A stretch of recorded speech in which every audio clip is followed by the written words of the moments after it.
అందరికీ నమస్కారం అండి. 9వ తారీఖు జూలై 2026 గురువారం నాటి పంచాంగశ్రవణం అండి. శ్రీ పరాభవ నామ సంవత్సరము ఉత్తరాయణము, గ్రీష్మ ఋతువు, జ్యేష్ఠ మాసము, కృష్ణపక్షము. ఈరోజు సూర్యోదయం వచ్చి తెల్లారుజామున 5:51 సూర్యాస్తమయం వచ్చి సాయంత్రం 6:50 అండి. ఈరోజు తిథి నవమి తిథి ఉదయం 10:34 వరకు ఉంటుంది. తర్వాత దశమి తిథి ప్రారంభమవుతుంది. ఈరోజు నక్షత్రం అశ్విని నక్షత్రం మధ్యాహ్నం 3:05 వరకు ఉంటుంది. తర్వాత భరణి నక్షత్రం ప్రారంభమవుతుంది.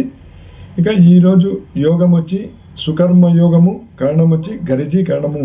ఇక అశుభ సమయం గురించి తెలుసుకుందాము. ముందుగా దుర్ముహూర్తం ఉదయం 10:11 నుండి ఉదయం 11:03 వరకు ఉంటుంది.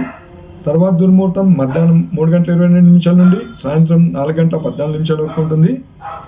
వర్జము ఉదయం 11:06 నుండి మధ్యాహ్నం 12:30 వరకు ఉంటుంది. రాహుకాలం మధ్యాహ్నం 1:50 నుండి మధ్యాహ్నం 3:36 వరకు ఉంటుంది. యమగండ కాలం తెల్లారుజామున 5:51 నుండి ఉదయం 7:29 వరకు ఉంటుంది. గులికాలం ఉదయం 9:06 నుండి ఉదయం 10:43 వరకు ఉంటుందండి. తర్వాత ఈరోజు శుభ సమయం గురించి తెలుసుకుందాము. బ్రాహ్మీ ముహూర్తం తెల్లారుజామున 4:15 నుండి తెల్లారుజామున 5:03 వరకు ఉంటుంది. అమృత గడియలు ఉదయం 8:02 నుండి ఉదయం 9:34 వరకు ఉంటుంది.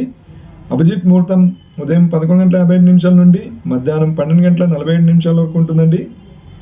ఇక ఈరోజు శుభకార్యాలకి మంచిదేనా?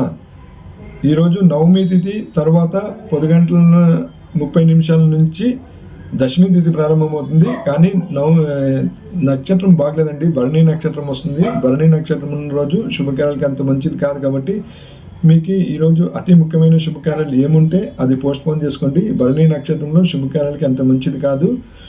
దానికోసం ఈరోజు కూడా శుభకార్యాలకి అంత మంచిది కాదు. తిథి బాగానే ఉంది కానీ నక్షత్రం బాగలేదు. భరణి నక్షత్రంలో ఉన్నాడు, శుభకార్యాలకి అంత మంచిది కాదు. ఓకే అండి, ఇంకా మన వీడియోని సబ్స్క్రైబ్ చేసుకోకపోతే సబ్స్క్రైబ్ చేసుకోండి. అలాగే మీకు ఈ వీడియో నచ్చినట్లయితే లైక్ షేర్ చేయండి. ఓకే, నేను వీడియో సమాప్తం. ధన్యవాదాలు.